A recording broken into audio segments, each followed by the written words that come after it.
This is the world, and it looks rather occupied by most sovereign states, except when you type into Google Earth Bir Tawil, it shows up this uncharted territory.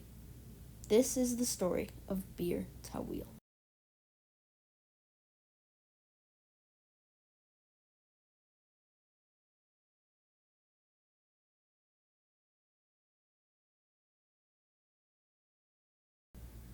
Before we go any further, we must talk about the history in the area.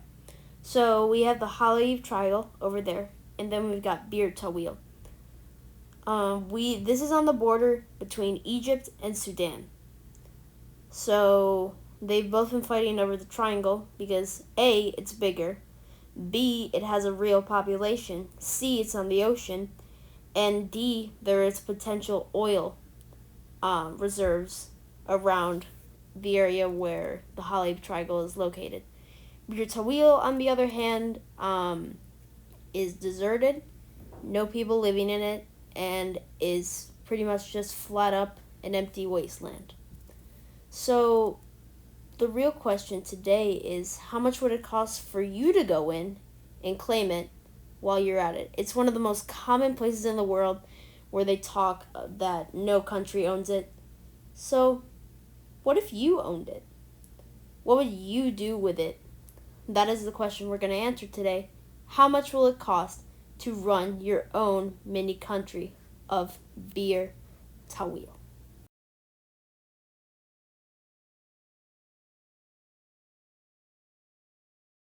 Now, how are you going to actually get to your mini country? Because there isn't any highways that go even remotely close to Bir Tawil, so how are you going to do it? Well, you probably could get by without an airport. All the countries without airports are listed below. So you probably could get by without one, but you still got to keep in mind how are you going to get there? Probably by road is going to be easiest, so here are all the costs added up.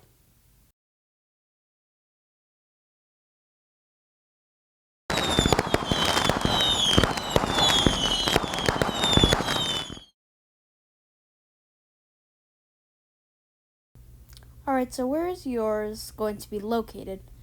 Well, it's probably going to be in that valley over there because that is probably the safest you are going to be from dust storms. But it's not an ideal location by any means. It is, after all, in the middle of the Sahara, and there is not a whole lot you can do about that. So most things are going to have to be imported here. That is why it's so difficult to get there in the first place. There is not even a road, so you have to just trek it across the empty Sahara to actually get there. And the closest near to large city is Aswan, in Egypt, a long ways away. So, yeah, that is probably the best spot for your settlement because there isn't really any other best option. So, that is your capital city, and that's the best you got.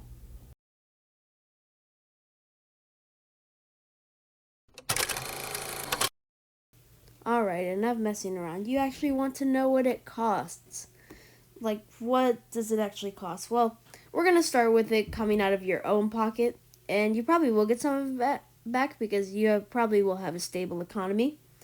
Um, but we're just going to start off. Housing will cost you a nice hefty $5 million. And that's if you just have that. And military you probably could get by, but let's just say it ain't pretty if you do get one. Here are the estimate costs for military.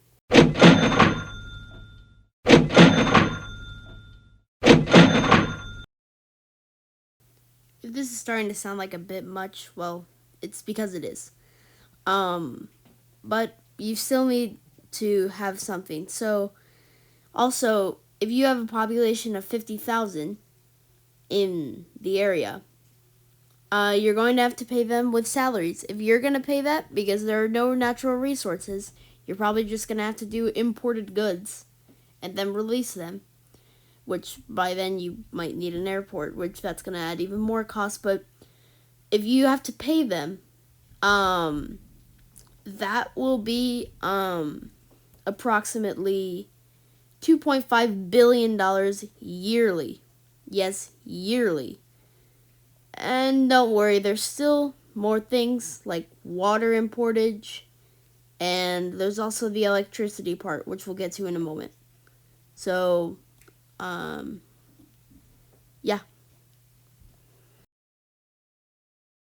So we're gonna get some of our last yearly costs out of the way.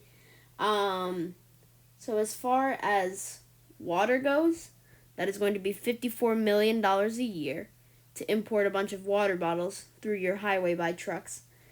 So that's going to be rather expensive. And then electricity imports will be around $15 million. So if you've been keeping track and been doing all the math, our final grand total for the year is approximately $3.3 billion. This is a mind-numbing amount to think about, and which is precisely why running a country is so difficult. It takes a lot of practice and a lot of knowledge to be even remotely close to this.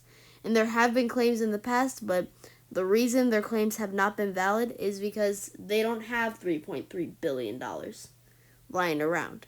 So, in conclusion, if you have $3.3 billion, go for it, but it's not going to be that easy to start your own country of Bir Tawil. Of course, adjusted to how you would do it, your country, it could be cheaper or more expensive.